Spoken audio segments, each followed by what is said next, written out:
Influence all day, stream all night, and game to win. Deadlines, downloads, and dance-offs, all happening under one roof, flawlessly. Can your internet provider do that? Fiber fuel your household at allofiber.com/all-in. Keep summer green with Judson Baleen and Judson Irrigation. More than 40 years ago, Judson Irrigation started taking in orphans. Lawn sprinkler systems installed by a quickie, cheapy summer job, install 'em and forget 'em outfit long forgotten. Call Judson Irrigation. They'll never forget you. Keep summer green. Call Judson Irrigation 402-420-6277 or judsonirrigation.com. Perch Merch is your one-stop shop for all your printing and promotional needs in Lincoln, Nebraska. They specialize in screen printing, embroidery, vehicle wraps, window wraps, print collateral, promotional products, and signage. At Perch Merch, they are committed to delivering high-quality products and exceptional customer service. They're home for sports talk on the FM dial. Also online at theticketfm.com. On the internet, KNTK FM Firth, 93.7 The Ticket. 93.7 The Ticket is proud to provide listeners with daily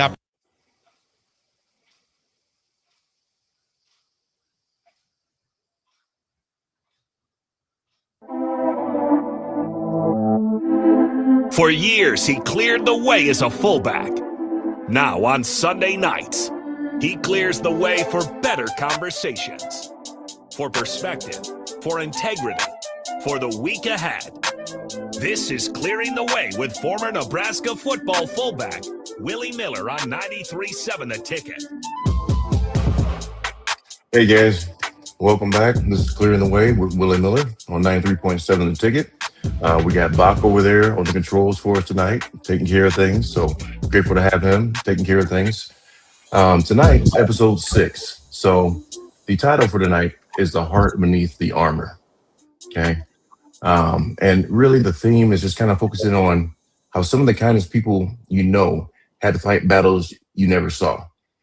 And this is going to be dedicated. I'm going to actually read this dedication. Tonight's episode is dedicated to those who love deeply and care deeply, but who experienced things that slowly taught them it wasn't always safe to remain open. To those who became hard because life demanded they survive. To those who have fought their way back to themselves. I hope you know you've done something extraordinary. And for those still struggling, I hope tonight reminds you that you are not alone. So the whole point of this, guys, is you're no longer on the football field or anything like that, but I'm living this thing called life, and life be lifing. And I definitely have taken some hits. And so that is the point, is to be able to share some of those hits that I took and some of the experiences that I learned and what went down to, help anybody else that might have experienced something similar or has struggled and questions certain things. A lot's been going on lately, and it got me really to thinking a lot about how I used to be when I was young, about who I was as a little boy and how I'm grateful that I've kind of returned back to that person today.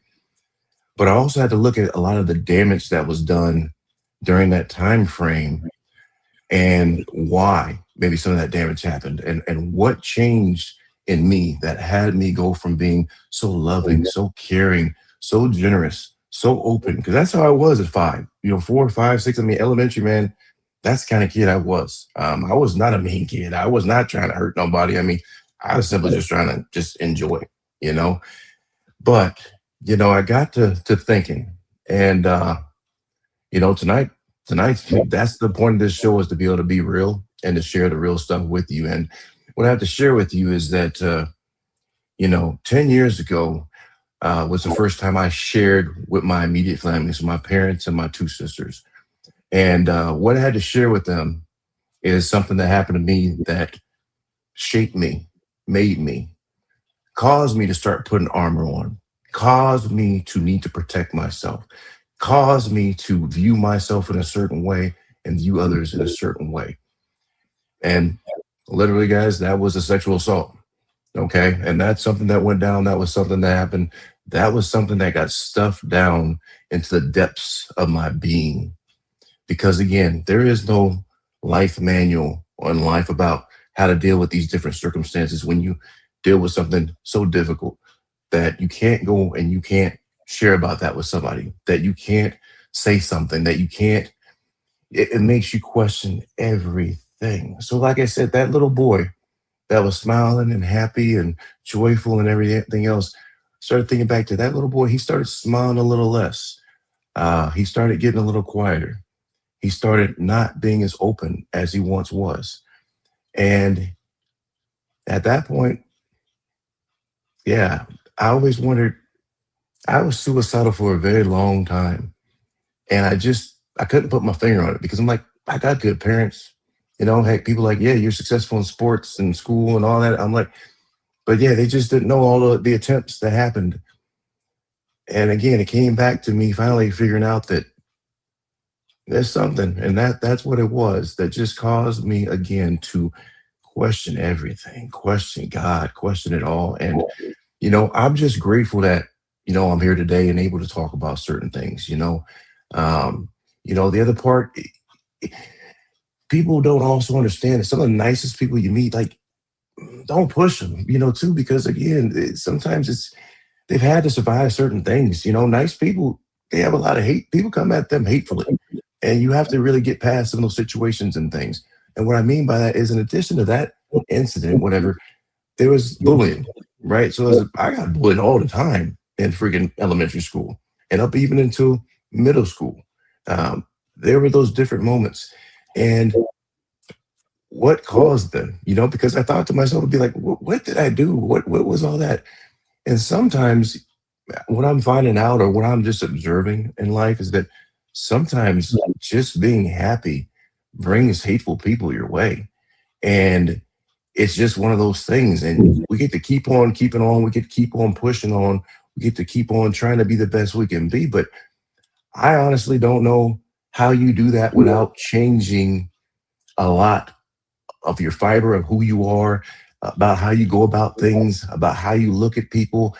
It's like what happened for me is from those experiences is that, I thought I was angry. I thought I was super angry, but it's like, as I look back, it's like, I wasn't angry as much as I was protective. I wanted to make sure that what had happened to me as a child never happened again. And I wanted to make sure that I was no longer a little child getting hurt by anybody. Right. And it's like those things, those emotions, those feelings of rage, of anger, of hatred, that wasn't my natural state. That wasn't my natural demeanor.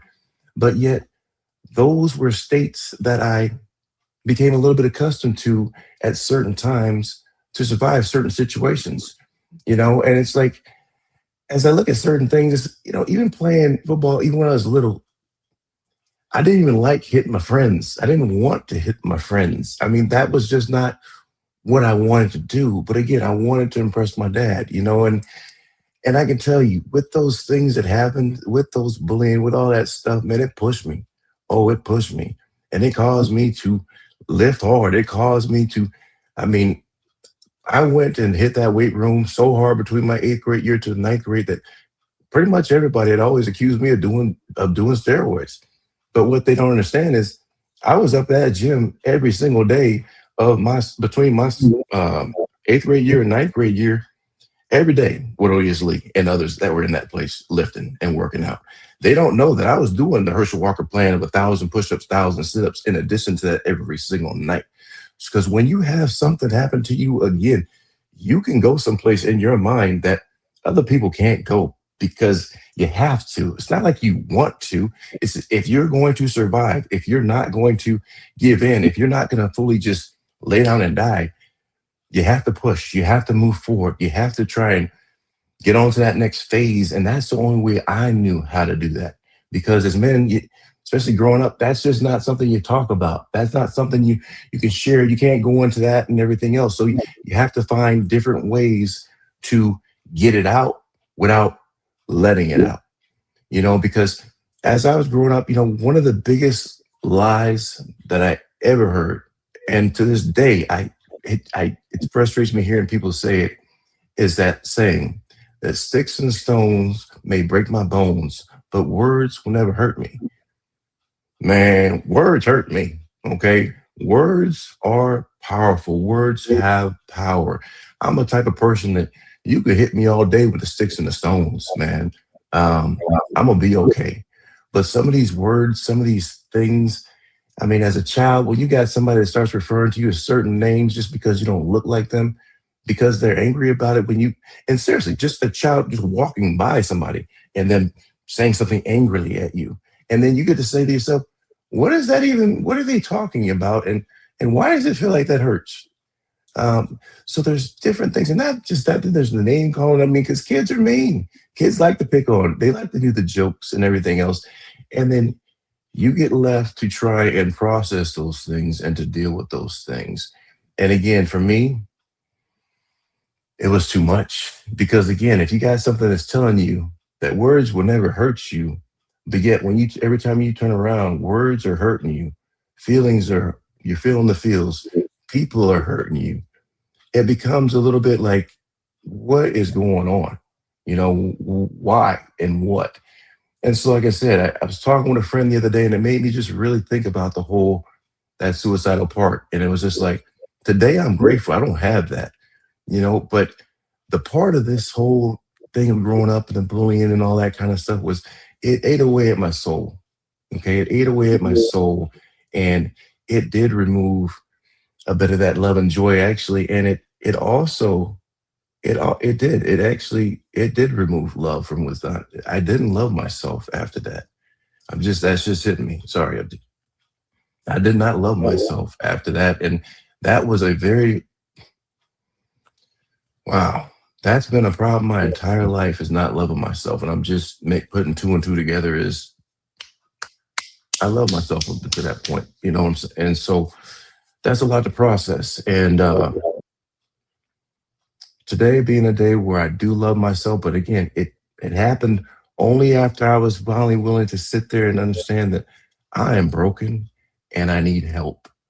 And when I was able to say that and do that, that's when these things kind of opened up to me. That's when I had my bright light experience. That's when I was filled with love on the inside. And that's when me and God were reconnected.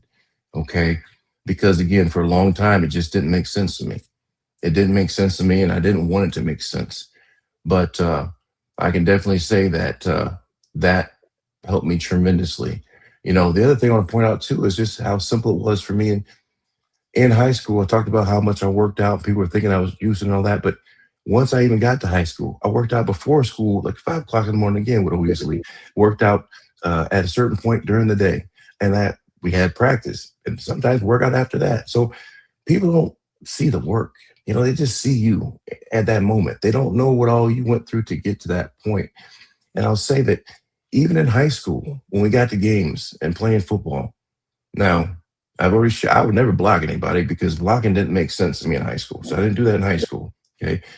But running the ball, okay, I was cool with that. I could do that. But I can even say that the very first game I had my sophomore year being on varsity football, we played against Bellevue East High School, and I was at Bellevue West. And kids I played Little League with were on that team, man. And so getting hit by a couple of them, I was like, okay, we're going to hit. But then they had that look. They had the look, and they're like, oh, yeah.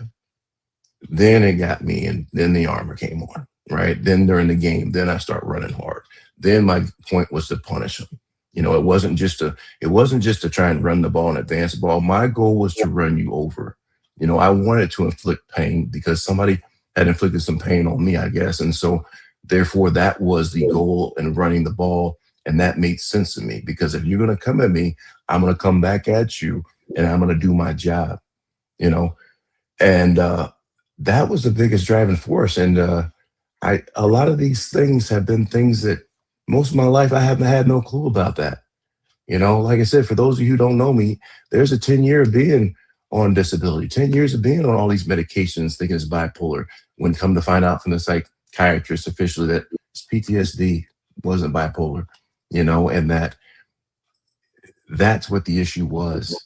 And so there's been a lot of learning, a lot of growing, and then the whole part of basically attempting to take myself out with a bunch of pills and a bunch of drink, and coming out of that looking for a new way because that's when I had my bright light moment. That's when I got filled with love. That's when I knew that I could be the man I always wanted to be. Because up until that point, I thought that opportunity was gone because that little boy had a certain kind of heart, and he didn't have it for a long time after that. And the hardest part of that is to look back at times where, man, there were certain people at certain times that they got the full, they didn't get the smoke, they got the flames. And the flames weren't maybe necessary at all, but it wasn't me trying to be terrible towards you or anything. It was just me. It's like I said, I realized at 40 that I was a scared and terrified little boy in a grown man's body. So it was me as a child standing in front of you saying, I'm not going to let you hurt me. I don't care what you're trying to do. You're not going to hurt me at this point. So, those are the things about life that people don't talk about. They don't, everything's supposed to be perfect. Everything's supposed to be linear. But there's ups, there's downs, there's moments, there's confusions. There's, again, people want to say, don't have emotions, don't cry, don't do this. And I'm going to tell you what, stuffing what happened to me down over 30 years. But in addition to that, trying to follow these rules of not crying, don't let somebody see you cry, don't show those emotions. It's not okay for you to do, that's what killed. That's the part that really, really, really got me because, again, I am a person that I have to accept the fact that I feel the feels. I love people and I do hear your words. Now, I will try and ignore the ignorance with certain things. Yes, absolutely. And, but I'm just saying words hurt. I try my best. Again, there's been moments, don't get me wrong. There's definitely been moments where someone's got some hurtful words have come out of my mouth. But again, I can also share that. And to that person, that somebody may have experienced with me, that was more so a reflection at myself, man. Anger at myself. That's a delivery coming to just be of just not even knowing, So it's like now, again, that you know better now that I have experienced these different things and I have love in my heart, I can do better because I can sit back and I can ask myself the honest questions. Did you just act out of character? Do you owe that person an apology? What did that person do to you? Where before, a lot of times I stand 10 toes down, have a moment of complete rage yelling, and think of, almost go about it like nothing happened. Right. And also, I'm not gonna lie, have my tail kind of tucked between my legs because it's like, yep, that happened. But I want to pretend like it didn't happen because I can't face that. I can't face what I had just done. But having some self-love, some self-appreciation, and everything that I can have today, those are the things I can actually do. I can take that responsibility. I can own that. I can admit when I'm wrong because it's not a reflection of saying I'm not good enough. It's not saying that, I'm a terrible person. It's not saying, that it allows me to know I'm human. It allows me to know I'm a human being that makes mistakes. And that's something that everybody does. But the biggest part that not everybody does, myself included, for a very long time, that I now try and do is take responsibility for those actions. Try and do better. When I come up to a similar situation, I do try and handle it differently. Again, there used to be times where, hey, every time something came that was similar to whatever it reminded me of, it got the smoke. And now it didn't it got the flames. Okay. It went past just smoke, it flamed. Okay. It was burned that up. But again, now everything gets taken individually and looking at and broken down because I'm no longer sitting there telling myself I'm not worthy. I'm now telling myself, how can I do better? Yeah, as a human being, as a perfectly imperfect human being, how can I do better? And today, that's what I go for. That's what I strive for, to do better in those different kind of situations and to be a better person, be somebody who, again, my wife's happy to be married to, my daughter is happy to have as her dad, that my parents are proud of, that my sisters, they're proud of as well, and, that's the part. It was like I didn't realize the armor I put on in order to do some of those things. And the the last part of what I was sharing is the fact of, but once you no longer need that armor, that's the whole with me, the football being done, that's when it all fell apart. Because you're running around with armor you put on that you're no longer using. You're no longer releasing those feelings. You're no longer releasing those emotions onto a field. You're no longer utilizing it in that way. So that's when it became extremely detrimental to relationships. Again, failed marriages, things that, hey, not being there for my daughter at times. I mean, not being there for my parents at times, my sisters, my nieces and nephews. I mean, those are the moments, and it's like in order to be the person again that I need to be, is I had to realize that. I had to realize that I no longer needed the armor because I'm no longer playing that sport. I now needed to be a person who could survive life on life's terms daily with all the life and events that come my way. Because again, it can't be that reactionary stuff. It can't be meted with the heat. It can't be meted with the flames. That's how you get yourself in trouble. Been there, done that. Only from back in 2009. So again, having learned, having grown, having strived to improve, those are the different steps that I've taken. Those are the different things I've had to really look at. Those are the hard truths that I've had to accept. I've had to deal with. I've had to process. I've had to go to somebody to work through those things and talk through those things. And, those are the things that I have to continue to try and do. And I haven't done it for a bit. And you can tell things are challenging. Things are a little rough. And, but at least, like I said, right earlier, is that having that self-love and appreciation, it lets me know that I can do that and everything is going to be okay. Just taking it one little step at a time, one little day at a time. And as long as I'm willing to take responsibility for my own actions, everything, God's going to take care of the rest. He's already shown me that. So those are a few of the things. So that's this first segment, guys. We're going to go ahead and we're going to head into our break here. We will see you here shortly. And this is Clearing the Way with Willie Miller, 93.7 The Ticket. Are you looking for an exciting new way to put your skills to work? Explore new career options in the fintech industry at Currency, a Sandhills global company. We offer full-time positions in financial sales, compliance, operations, and other fields. We also offer a 4.5-day work week, an attractive benefits package, and opportunities for advancement. Put your motivation to work and grow with us at Currency. Visit gocurrency.com/careers to learn more. Hi, Kendall Warnock here, owner of A1 Automotive. If you own a BMW, Audi, Volkswagen, or Mini, specialized service matters. Our team uses advanced diagnostic equipment, OE equipment, including factory-level software, to accurately diagnose and repair your vehicle. Dealer-level capabilities with hometown service. A1 Automotive, 1117 L Street. You can call us 402-477-4660. Things that impair you come in many different shapes and sizes. Some are the shape of beer and liquor bottles. Others look like cigarettes but aren't cigarettes at all. These are the things we know impair us, the things our parents warned us about. What we're not always aware of is our new prescription, or the over-the-counter medicine we picked up just for allergies or a bad cold. See, it doesn't just matter how much of a substance you take. If you are impaired, driving is deceptively dangerous. Don't drive impaired.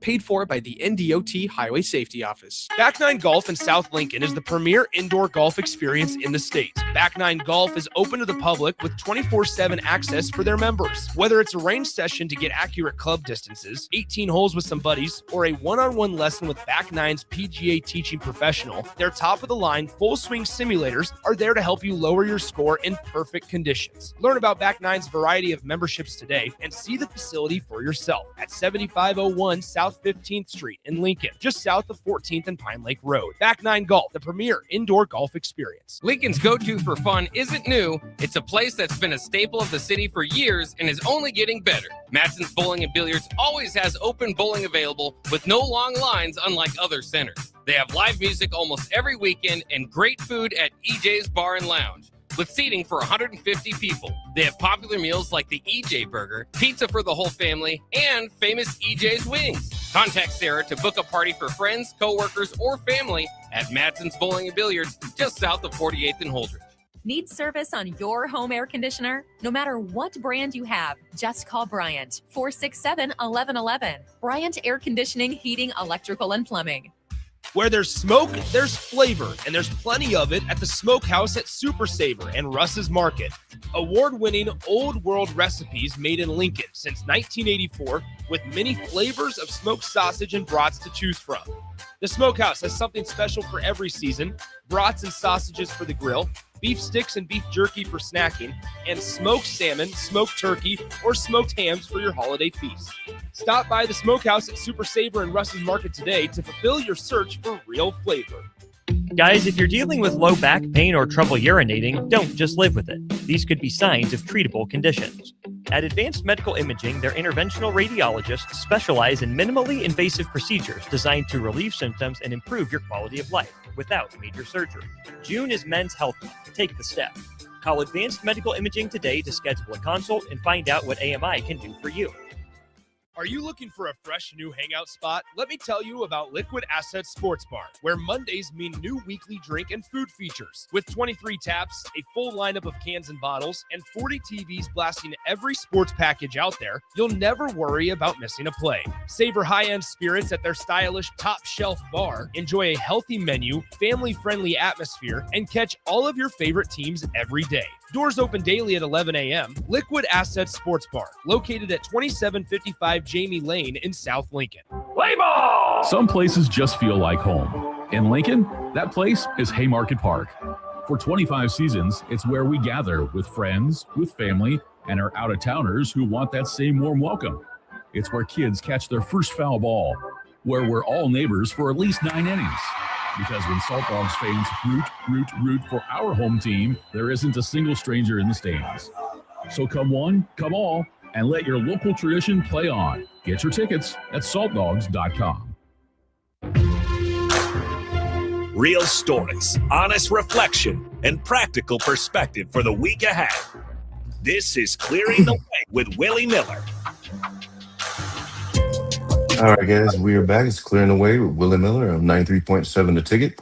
Again, with Bach over there on controls. Just grateful for Bach, man. He always helps keep me in line over there and make sure I got things going on and everything's operating correctly. So, the Bach, much love, man. Thank you. So, guys, we was talking about how once you're done playing football, once you're no longer, basically the armor stops protecting you, right? Because you're not wearing your armor anymore, but you're living life and facing life. And what I had to take a look at was that I was doing the same thing. Again, I've shared about this before. I've been married 3 times before my wife now. And so I was doing the same thing, but expecting it as definition of insanity, doing the same thing over and over again, but repeating a different outcome, expecting a different outcome. And it's like, what I had to do is change something, and what I had to face the reality of was, as I shared a little bit ago, that I was a broken man. And what steps does this broken man need to do to heal himself, to get better, to where this won't be the same result. This won't be the same experience, because I'm done with that, and I prayed specifically on that of, I'm done with all that whole situation of marriages and all that. If one comes, it's going to be the one it's meant to be. And there's going to be the signs and everything else that align that show me it's that person. And that's who God gave me. And that's what I have by my side. And looking at that, then again, diving deeper into the different things, right? Going and seeing specialists, having her help me to kind of go back and see, when did things change? How did they change? When were you feeling safe? What happened to you that caused you not to feel safe? And it's a painful process. It's not easy. That's why, again, I dedicate this show. There's some people who've done some seriously hard work, and they're amazing people today. But people have no clue on what they did to be who they are today.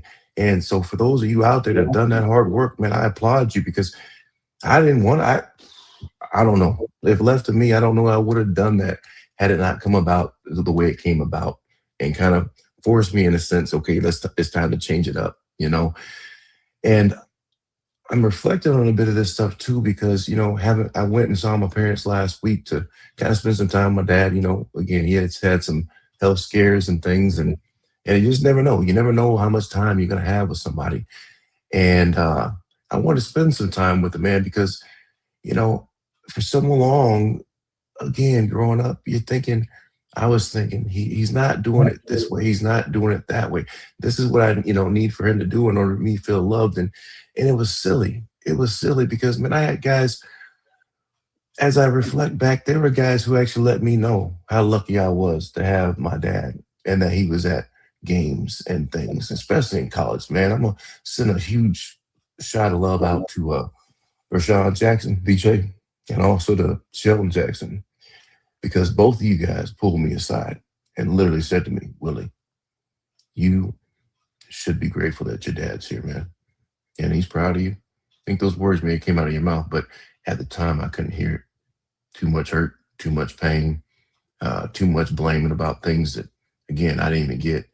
But what all hit me in this last week of being with the man was he did everything kind of he was supposed to do. Ken, men from his generation, their biggest thing is to provide and to give their family the best opportunity that they can. And my dad, he always had us in a nice home. He always had us in a nice area of town. He always had us in the best schools. So he researched and he did a lot that I didn't even know. I just knew and can remember being a child and some of my friends being upset because he'd be calling all the time, checking like, man, we can't go have any fun because your dad keeps calling, or he'd show up, if we go out somewhere, like my sisters would go somewhere to a dance, he'd show up and things. And he used to think, man, it's just mean. But no, you got to understand that my dad was born in 43 down in Mississippi. I mean, he saw things that people don't believe happened. I mean, he's seen people get dragged behind vehicles. He's seen people get hung up in trees. He's seen things that the average human being wouldn't think is, but yes. So what I now know, man, is my dad is one of the strongest people I know. And the fact that he kept it together enough. I mean, now, trust me, he had to be married to my mom in order for it to work right. Okay, because she balanced, but he provided, he did the deal. I mean, he did certain things that as I gave him this grace of just being with him going and checking the lock at night, he still does that. He still goes and checks the locks and everything else. And that's his protector mode. So I just realized now, how much my dad protected me, how much he loved me and everything else, where I thought the man hated me so much, and I had certain feels towards him. But again, I'm grateful that there are people along the way who are at least willing to try to help me see something, to at least say something. I mean, this fellas didn't have to do that, but I'm grateful you did because it let me know. And then as I spent time with him this week, it hit different. The conversations hit different. It's challenging seeing him, the way he walks, challenging to see my mom. As they get old, they're aging. He's 83, she's 81, basically. It's challenging. And so reflecting on some of that stuff and everything, and the fact that he gave me the biggest gift in that visit too. We had gone and I went with them to a doctor's appointment. And then we were going to go into the base. And usually at the base is Keesler. I guess, usually they just do a check of the driver's, military license, and then everybody in the vehicle can go. I guess that's what he was thinking it was going to be, but it was 100% ID check. So he checks my dad's ID, and then he looks over to me and he says, "Sir, do you have your ID?" I said, "Not a military ID, but it's my regular ID." And the guy says, "Major, you're going to have to go ahead and go register him at the Welcome Center." And keep in mind, the line to get on base was long, and there was a ton of people over at the Welcome Center. And so, he's like, "I'm going to go ahead and help you get over here so you can get to the Welcome Center." And so he tries to direct us for a moment. And I just look at my dad. I'm like, "Dad, there's too many people there." I'm like, "Y'all don't need to stand in this line that long for me." And I said, plus, because the guy said they're going to do a background check. And I'm like, "Dad, I don't think I'm going to pass that background check." I'm like, whether I like it or not, yeah, I still have my felony on my record. And granted, it's from 2009. I'm like, "Hey, and Hopefully in one of these days, maybe get a pardon on it, but it's still there. And I'm like, I can't go in there and talk to them about how I'm a nurse now. I can't tell them about, all the changes that I've done. I can't tell them how I graduated from an accelerated nursing program. I can't give them any of that information. All they're going to have is a piece of paper, and then to maybe tell my dad that he can't bring his son on base. And that hurt me. That hurt me. And I looked at my dad and I said, Dad, I tell you what, man, I'm sorry. This is one moment in my life where, I am pretty embarrassed about this felony. I mean, I've done the work, I've done the changes, I've done what I've needed to do, but this is a moment that is going to keep me off this base. And I don't want somebody to say something to you about that or have any judgment in their eyes or anything. So we went home.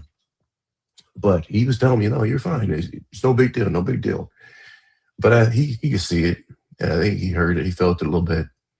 And the next day, though, he gave me, like I said, what I've been waiting my entire life for, where he had like a genuine little chuckle where he said, Hey, Junior, I'm so proud of you.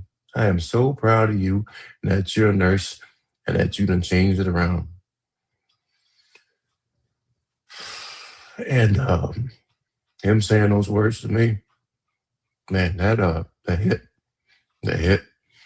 And I'm grateful to still be here. Grateful that I made some changes.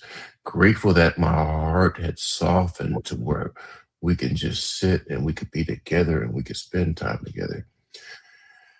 So I'm gonna share that part. And but when I got back, man, it was hitting me. It was hitting me. And I tell you what, that night I was supposed to go to work, and I said, I can't go to work tonight.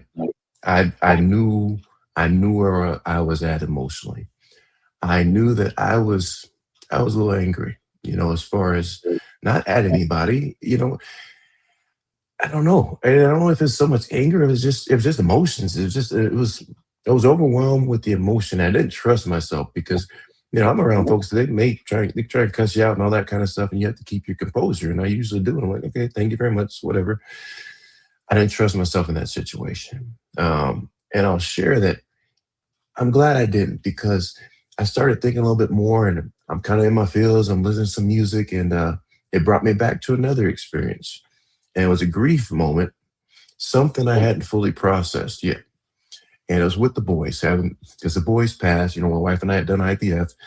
She suffered a placental abruption. They came at 23 weeks, 0 days. McKinley hung in there for 3 days, and Miles hung in there for 1 week. Now, I had taken a video, and I had, introduced, and as I do, I share my emotions. I'm crying, I'm holding my son with my wife, and I'm introducing him to my parents, saying, hey, I just want you to meet your grandson, since you can't be here in person.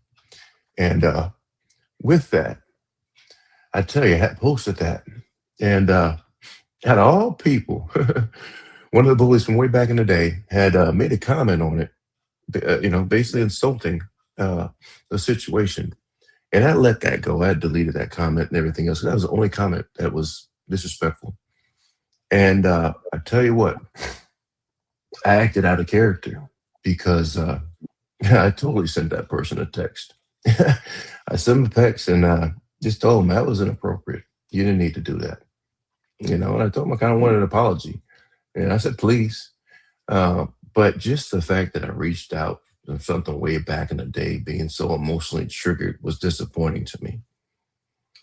But I can tell you, I was grateful that I have self-love, appreciation, and relationship with God today. Okay? Because again, that's one of those old situations from back in the day that would get the flames. And there's no more room to give flames. You can give a little smoke, sure. I feel like, okay, sending a text with a little smoke. Again, shouldn't have done it. But again, I'm just grateful that I knew that, hey, don't go to work tonight. You want to keep your job. You want to keep your license. You want to keep, everything you work so hard for. So relax, take your moment, and process. And that's something I wouldn't have done before, And even when the boys passed, I mean, it was a deal where, I had leave time, and I took it. And I knew I needed to take it. I knew I needed to take it because I knew how much I was hurting. But it was just surprising though that this whole thing with my parents is hitting the way it is, to see them that way, and to it's not regret as much as it is. It's more so the gratitude of all they've done, that all they've sacrificed, all the years of giving, of love and care to my sisters and I, and that certain things I may have seen certain ways, I get the blessing to reevaluate all that, realizing that, hey, just because it wasn't the way I would have liked it to see, or just because I think I saw it this way, maybe it's a little different. So it gives grace to the situation. So, that's one of those things that I just want to point out too, is that always be in tune with yourself, know what's going on, because again, like I say, the kindest people can also be dangerous. Not dangerous, but the kindest people can act out of character, and people can get them to do that. But ultimately, it's you who make the decision. It's your responsibility, and you have to realize that you're not in a good spot. Take a step back. You're in an okay spot. You can go ahead and go forward. But again, no one taught. There's no book. What happens when someone says this when you had this experience? What happens when you mistook what was going on, with your situation of how you had your relationship with the person? Like, that's not a thing. So, like I said, the whole point of this show really is to be able to come to you, just be real, share these experiences, share how they were, share the different steps taken to try and improve them. And if it did improve, or if it did do better. And like I said, this trip, I'm so grateful, because I wouldn't have taken it had my wife not literally booked it while I was at work and told me, you're going. Not can you're going. And for that, man, it's one of those things, and it's like I had something written where I was just like, healing doesn't mean you'll never be triggered. It means you'll recognize what's happening sooner and return to yourself faster. And, sometimes I kind of forget that, you're never going to be fixed. You're never going to be perfect, because so many times that's what you're thinking. That's what we're kind of told, or having played that sport, having run that play over and over again until you got it perfectly. And then you go in with the game plan. That's not life. You're not going to replay that play each time and have it perfect. You're going to go through each thing. You're going to go through each experience. You're going to feel the feels, and you're going to have to manage yourself through it. And I'm grateful again that I can recognize when I need to take that step back, and I can recognize when I'm acting out of character, and I can laugh and, at myself a little bit, being like, you shouldn't have done that. But it's a little better than you doing something even more stupid, but you shouldn't have done that. And so, this again is that place to be able to give that outlet, to give those confessions, to tell that stuff. And that time, just being down there and watching the shows and just sitting. They said that we had somebody tell us, that when you see doves, that's kind of the boys kind of visiting a little bit. And as I sat with my dad, I had a beautiful moment where he and I are sitting. And in fact, it's right around the time he told me that statement, how proud he was. Saw two doves hanging out. One usually hangs out for a little bit. He takes off. The other one stays for a little while longer. Then he takes off. And, he loves throwing kisses, blows his little kisses at the cardinals. And so there's the doves, there's cardinals, there's blue jays, that were out there. And, that's the kind of stuff that's the stuff I noticed when I was a little kid that I hadn't noticed again my entire life. But again, sitting in that moment with my dad, feeling like the boys are here with us. So I get to say, my dad, he gets his son, his grandson's kind of hanging out and visiting as well. That's a special moment. And it's a special moment I never thought I'd have. And I just got to say to him, thank you for giving me that moment. Thank you for giving me those words. And I need you to hear something. I am damn proud to be your son. I'm damn proud to be Willie James Miller Jr. You know, came from a good man and a great woman. So, all right, guys, we are going to take our next break here. Again, this is Clearing the Way with Willie Miller on 93.7 The Ticket. Guys, if you're dealing with low back pain or trouble urinating, don't just live with it. These could be signs of treatable conditions. At Advanced Medical Imaging, their interventional radiologists specialize in minimally invasive procedures designed to relieve symptoms and improve your quality of life without major surgery. June is Men's Health Month. Take the step. Call Advanced Medical Imaging today to schedule a consult and find out what AMI can do for you.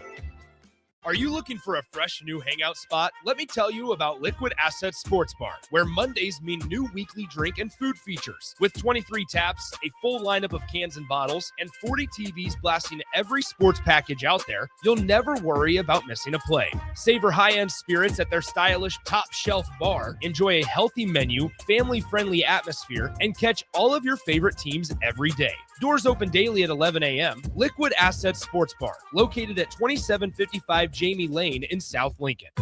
MHC isn't a new company, just a new name. Moe's Moving is now Moe's Home and Commercial. Whether moving across town or across the state, MHC Moving has you covered, specializing in home, apartment, assisted, and independent living moves. MHC can handle your commercial moves as well. MHC Moving has 0 hidden fees. You'll never pay for same-day booking or be charged for stairs, heavy items, or elevator fees. Rates are the same Monday through Saturday, and you will never pay a truck or fuel surcharge. And they offer payment plans through PayPal. Call MHC Moving today at 402-853-7167 or go to mhcmoving.com. I am Harrison Arns, producer of Ticket Weeknights and Weekends right here at 93.7 The Ticket. My favorite things to do in downtown Lincoln are checking out all the local sports events, whether it's basketball, football, volleyball, or even Lincoln Stars hockey. I enjoy it all because I get to experience one of the best sports communities in the country. This message is brought to you by the Downtown Lincoln Association and 93.7 The Ticket. Play ball! Some places just feel like home. In Lincoln, that place is Haymarket Park. For 25 seasons, it's where we gather with friends, with family, and our out-of-towners who want that same warm welcome. It's where kids catch their first foul ball, where we're all neighbors for at least 9 innings. Because when Salt Dogs fans root for our home team, there isn't a single stranger in the stands. So come one, come all, and let your local tradition play on. Get your tickets at saltdogs.com. At LES, safety always comes first for you and their employees. This National Safety Month, visit les.com/safety for easy tips to stay safe around electricity at home and at work. Where there's smoke, there's flavor, and there's plenty of it at the Smokehouse at Super Saver and Russ's Market.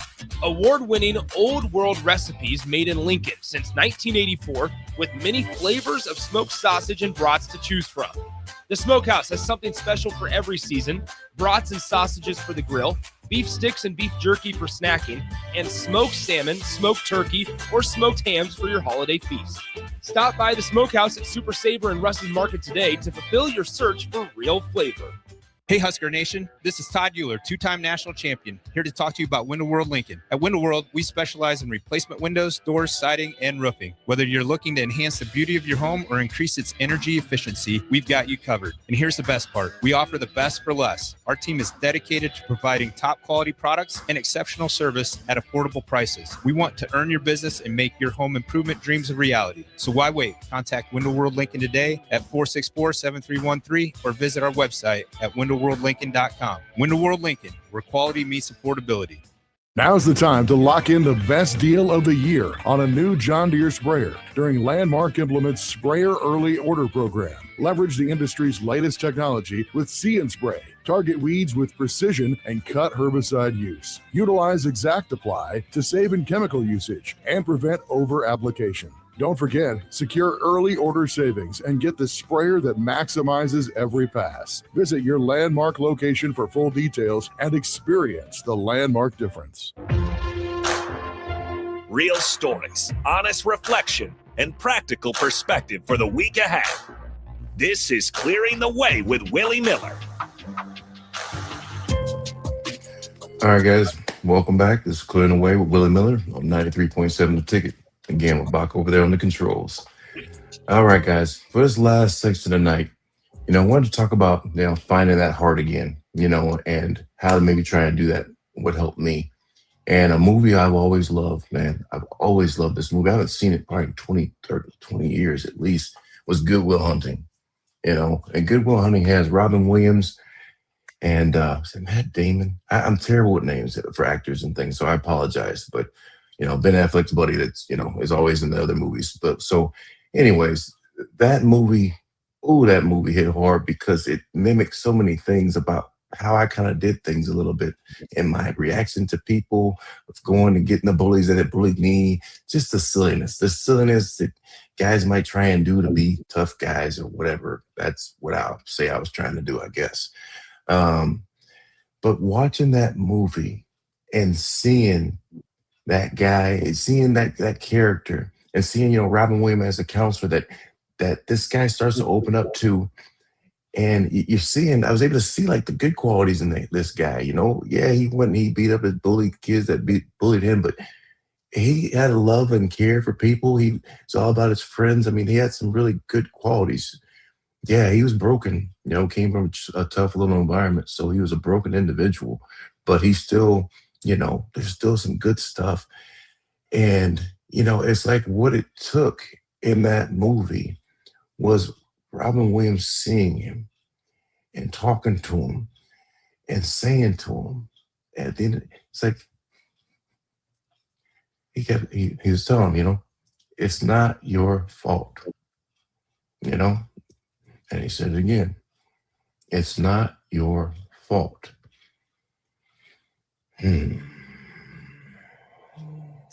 Said it again, it is not your fault. And that's something that really, I couldn't connect the dot back then because what had happened to me was buried so deep. But yet I felt that so hard in that movie, so hard. And then to see him from going from the tough guy thing to hugging on him, basically just, and let it out. Like that was basically my experience of treatment, was just going down there and just crying my eyes out, because 40 years of just holding tears in to the best of my ability after, age where, I don't know, somewhere around 12 or 13 is when I shut it down. And that's when I was the most suicidal as well, because again, I shut it down as far as being able to show those emotions, those feelings, and, but realizing now that was a message, not only for him in that movie, it was also a message to me. And my soul felt that. And I know that was God's way of acknowledging that and let me know too. And let me know to kind of that everything will be okay. And guys, look, I will say this. I don't regret anything I've been through. I don't. I really don't. Some of this stuff, as I said, it wasn't fun. It was terrible. But I don't regret a single experience I've had, because it has caused me to strip away everything. All the lies I've been told, all the fake beliefs that have been given to me, where I was able to return back to the same little boy that I was and to nurture him up to being a man. Okay, because again, he can feel the feels, he can have the emotions and everything else, because I'm big enough and strong enough today to be able to keep him protected. So I get to be him fully in that sense, where before I had that little boy stuff so deep inside, so nobody could ever touch him, hurt him, harm him ever again. That certain things that needed to get through weren't getting through. And it was causing me to have problems in my life, and it led to problems in my life. But again, everything that has happened has caused me to have in this moment being right here with you right now. Because there's no other way I'd have the strength to talk about the things I'm talking about, to go through some of the stuff I've gone through, if I hadn't had those experiences, if I hadn't played football, if I didn't learn and be willing to block for others and put myself, my neck and my back on the line, literally. That's why this, to me, I'll do this all day, any day, as far as be here for you, because there was a certain time I felt nobody was there for me. So I'm gonna make sure that with these life experiences, you get that from me, and that you get to know that you're not alone in what you might experience, even though you might feel it. And take these words that my dad says to me and keeps saying at times is keep on living.